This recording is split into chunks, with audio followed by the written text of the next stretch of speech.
My friends, lovers of liberty, defenders of the republic, we have now seen the mugshot of Jared Lee Loughner, who reportedly shot all those people in Tucson, Arizona on Saturday. And I've had several days to do deep research on this guy. And he is clearly, certifiably, completely a paranoid, violent schizophrenic. There is no doubt by any yardstick of imagination that that's going on. He wrote about how he believed he was really a woman. That's one of his personalities. Then he dresses up like the Grim Reaper and burns the American flag while playing some type of death metal music. He's involved in taking care of dogs and animals in the neighborhood. That's another one of his helpful little personas. Then he's also got a voodoo shrine giving oranges to the skull god right out of Black Magic Santeria in his backyard, and his parents allow him to have this shrine. I mean, this is truly bizarre. He likes the Communist Manifesto, but also Hitler. He's certifiable. And what's incredible here is we have the mainstream corporate media posing as the left, openly calling for restricting free speech and saying that, hey, we can't say throw the bums out, or if you say something that might incite someone else to do violence, that you're going to get in trouble.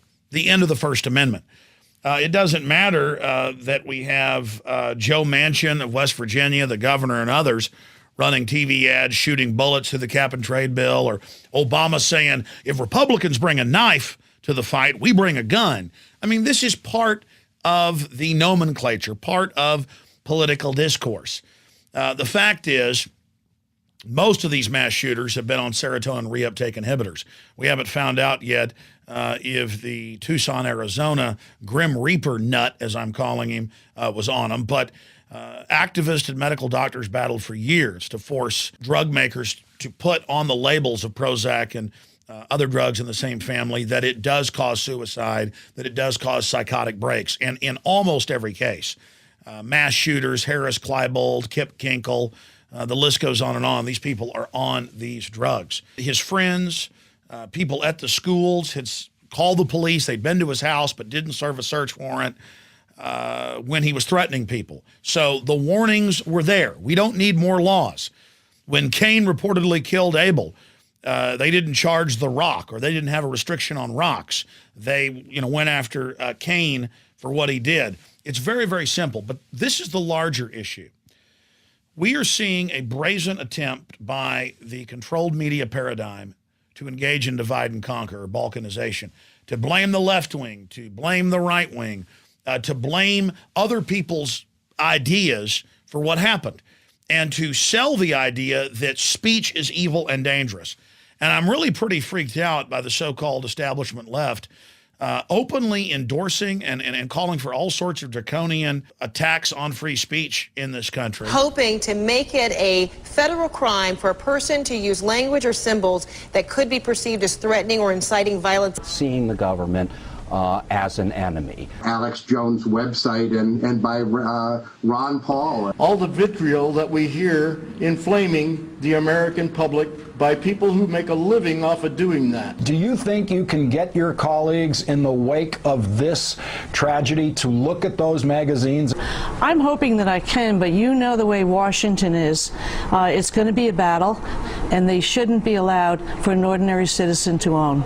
This is a man fired up, presumably by some of the very hot commentary out there. What did Sarah Palin say, and what did Rush Limbaugh say? Those who put the crosshairs on Ms. Giffords, on those who use language demonizing liberals or Democrats. We intend to criminalize behavior that engaged in putting crosshairs or bullseyes on members of Congress. Obviously, you don't want to see a gun going into the hands of those that are mentally ill. If you see something suspicious, say something immediately. The government is implying mind control and brainwash on the people. In a country that is intent on preserving the madman's right. And I'm really upset by Fox News and others trying to tie this to, quote, conspiracy theorist. That is anybody that questions the official government story. Well, I guess when I had all these top scientists and EPA scientists on the last decade covering that sodium fluoride at 1 part per million was doubling bone cancer, causing dental fluorosis, causing IQ reduction, I mean, I guess I was a conspiracy theorist because I had the real medical literature. Here's the Associated Press posted on MSNBC last week. Too much fluoride in water, government says. High levels causing spots on teeth. Recommended limit to be lowered. We have an entire hour-long Dr. Paul Conant interview that goes much deeper into what it's doing to the pineal gland, the thyroid, the cancer statistics. I mean, these are facts you better not ignore. And all these years we were called conspiracy theorists, but now, because the alternative media is so powerful, they can't hide these facts anymore. So am I a dangerous conspiracy theorist for covering that? You go back just a few years ago, maybe 1 out of 10 Americans knew the Federal Reserve was private. Now in major polls, it's over 80%, and people know that it's a private banking cartel. They're demonizing Ron Paul and myself on different television programs for talking about the Federal Reserve now. The idea that the Federal Reserve was created as part of a vast conspiracy is not just embedded in the minds of people who are disturbed, but it's widely shared on Alex Jones' website and by Ron Paul. Implying that we caused this guy to do what he did because he mumbled something about currencies in all of his thousands of different diatribes. I mean, this was an incredibly disturbed, bad person, and that's all the more reason we need our Second Amendment to protect ourselves. Mexico has a total gun ban for all of its citizens for almost 100 years, and they have the highest crime rate in the world. It's the most dangerous to be a public servant there. That's not denied. Between 28,000 and 30,000 people have been killed down there in the last 2 years alone. They have a total gun ban, and they have restrictions on free speech down there. The answer is more guns, less crime. And I have firearms to protect myself, but you're thousands of times more likely to be killed in an automobile accident than to be killed by a gun. You're even more likely to be killed by a lightning strike than by a gun. Look at the statistics and ask yourself why the media is hyping this so much and really brazenly calling for restrictions, not just on the Second Amendment, but on how much ammunition you can have and on free speech. Let's not let this deranged lunatic monster and others that are sure to come along in the future in a nation of 300 million people, let's not let him be used to put further nails in the coffin of liberty in this country. But in the final analysis, the good news is the tide has turned. More Americans are waking up to the fact that the Second Amendment is all about dignity and self-defense, and that the first gun laws were against African Americans in this country. More Americans are waking up to that there is an agenda to disarm the people. And more Americans are waking up that there is an agenda to have internet ID tracking and internet taxation and restrictions on free speech and all these FCC calls for it. And there's calls for the fairness doctrine to be brought back to have government control of broadcasting. Look, you can't put the genie back in the bottle. The people have tasted real liberty. They've tasted true diversity. And even this congresswoman was pro-gun, pro-border control. There's a lot of evidence that that's why this lunatic went after her.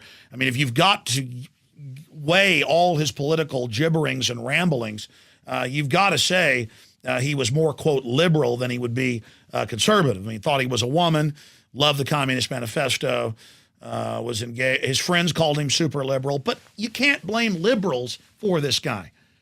And you can't blame, the governor of West Virginia for it. And you can't blame Sarah Palin or Alex Jones, as the media is doing right now. You've got to blame this individual. But I don't even know if he should be executed. I mean, watching him, if he's not mind control, I don't know who is. And that's another issue. He was obsessed with mind control. And he's got the classic MO of that. And we know that Theodore Kaczynski was in a CIA mind control program, the Unabomber. And now this guy wants Kaczynski's lawyer. We know so many others were. But whether he was organically a real Fruit Loop or artificially turned into one, let's not let this guy be used to destroy our republic. Liberty's on the march, tyranny is on the run, and the days of New World Order oppression are drawing to a close. That's why they want to accelerate a violent confrontation to short-circuit our peaceful restoration of the republic, because as Victor Hugo said, no army can stop an idea whose time has come. I'm Alex Jones, reporting from the front lines of the Info War. Visit Infowars.com and PrisonPlanet.com. When you're on the site, you can also tune in 24 hours a day to my daily radio broadcast. There's also a free iPhone app to listen to the syndicated radio show when and where you want.